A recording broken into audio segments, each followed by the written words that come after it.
Dans le paisible village côtier de Haven's Edge, l'arrivée d'un immense iceberg juste au large des côtes attira l'attention de tout le monde. Les habitants, habitués aux dérives occasionnelles de glace venant du nord, se rassemblèrent pour observer cet impressionnant visiteur. Tandis que la plupart étaient émerveillés par sa taille, une personne remarqua quelque chose de très différent dans ce phénomène naturel incroyable. Michael observait l'iceberg avec ses jumelles de haute qualité depuis un moment déjà. Lorsqu'en balayant du regard le sommet de la glace, il s'arrêta brusquement. Il pensa avoir aperçu quelque chose d'inhabituel. Il y avait clairement quelque chose en mouvement là-haut. Avant de commencer, n'oubliez pas d'aimer la vidéo, de vous abonner et d'activer la cloche de notification pour ne manquer aucune nouvelle histoire. Après quelques secondes d'observation, le mouvement disparut de l'autre côté de l'iceberg, et Michael ne put plus rien voir. Quoi que ce soit, ou qui que ce soit, cela devait être là depuis des jours, voire des semaines. La glace dérive lentement dans l'océan. Comment quelque chose aurait-il pu survivre aussi longtemps? Et pourquoi se trouvait-il au sommet de l'iceberg? Michael ne savait pas quoi faire. Devait-il en parler à quelqu'un? Il doutait qu'on le croie. Il décida de garder cela pour lui et d'aller seul sur l'iceberg. Il savait qu'il pouvait emprunter le petit bateau à moteur de son beau-frère. Il rentra rapidement chez lui pour se préparer à son voyage vers le sommet de l'iceberg. En sortant des ruelles, il vit le port silencieux à l'aube. Habituellement animé, il était étrangement calme. Il s'approcha du bateau, le cœur partagé entre peur et excitation. Ce voyage pourrait tout changer. En démarrant le moteur discrètement, il réalisa que cette expédition pourrait révéler des secrets capables de transformer son village. Il dirigea le bateau hors du port, en restant proche de la côte et à l'écart des patrouilles. Seul dans l'immensité de la mer, ses pensées vagabondaient.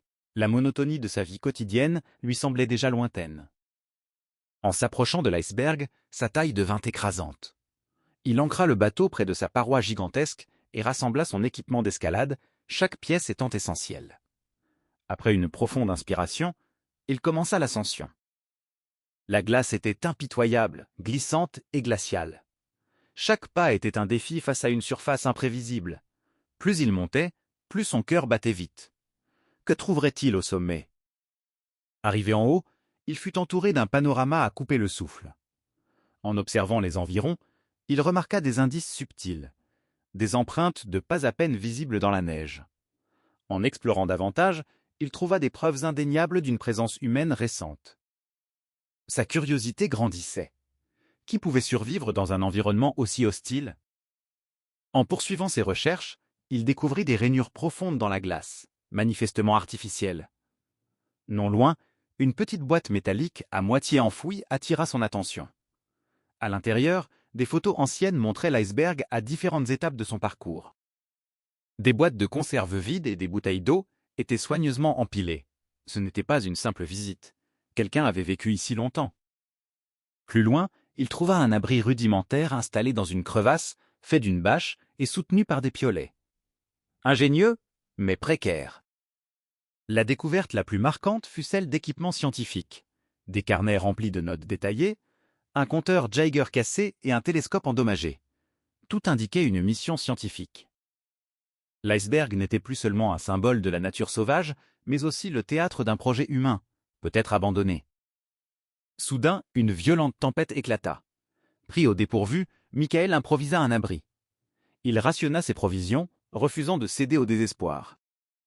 À l'aube, le calme revint. Le paysage était transformé par la neige. Il reprit son exploration et suivit des empreintes menant à une station de recherche dissimulée sous une bâche.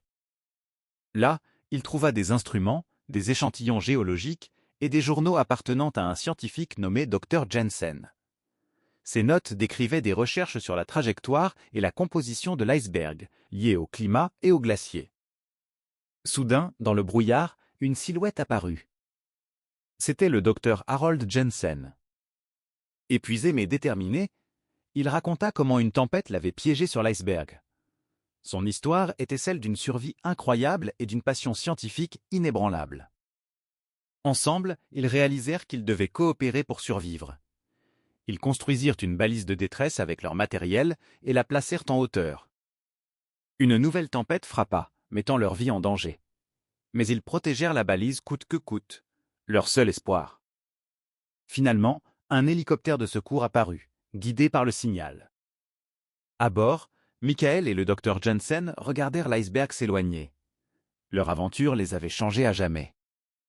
Ce n'était pas seulement un sauvetage, mais le début d'un nouveau chapitre, marqué par la résilience, l'amitié et le respect profond de la nature sauvage. Le bruit des pales de l'hélicoptère s'éloignait peu à peu, remplacé par un silence profond et apaisant. Assis côte à côte, Michael et le docteur Jensen regardaient l'horizon, chacun perdu dans ses pensées. Mais quelque chose avait changé. Ce n'était pas seulement l'épreuve qu'ils venaient de traverser, c'était ce qu'ils en avaient tiré. Quelques semaines plus tard, Haven's Edge n'était plus tout à fait le même. L'histoire de l'iceberg s'était répandue bien au-delà du village. Des chercheurs, des journalistes et même des scientifiques venus du monde entier commencèrent à s'intéresser aux travaux du docteur Jensen. Ces recherches, autrefois perdues dans le froid et l'isolement, devinrent une référence majeure dans l'étude des changements climatiques. Mais pour Michael, tout cela avait une signification bien plus personnelle. Lui, qui avait vécu une vie simple et prévisible, se retrouva transformé. Il n'était plus seulement un habitant du village. Il était devenu quelqu'un qui avait osé suivre l'inconnu. Quelqu'un qui avait choisi d'agir alors que personne d'autre ne l'aurait fait. Un soir, alors que le soleil se couchait lentement sur l'océan, Michael se tenait au bord du port, exactement là où tout avait commencé. Les vagues venaient doucement frapper les quais, comme si rien ne s'était jamais passé. Et pourtant, tout était différent.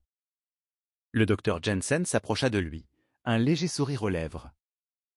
Sans un mot, il lui tendit un carnet. C'était une copie de ses recherches. « Ce n'est que le début », dit-il calmement. Michael hocha la tête. Il comprenait désormais. Ce voyage n'était pas une fin, mais un point de départ. Car au-delà de la survie, au-delà de la peur, ils avaient découvert quelque chose de plus grand. La capacité de l'être humain à s'adapter, à résister et à ne jamais cesser de chercher. Alors que les dernières lueurs du jour disparaissaient derrière l'horizon, Michael leva les yeux vers la mer. Quelque part, loin au nord, d'autres icebergs dérivaient encore, porteurs de mystères, d'histoires oubliées, et peut-être de nouvelles vérités à découvrir. Et cette fois, il n'hésiterait pas.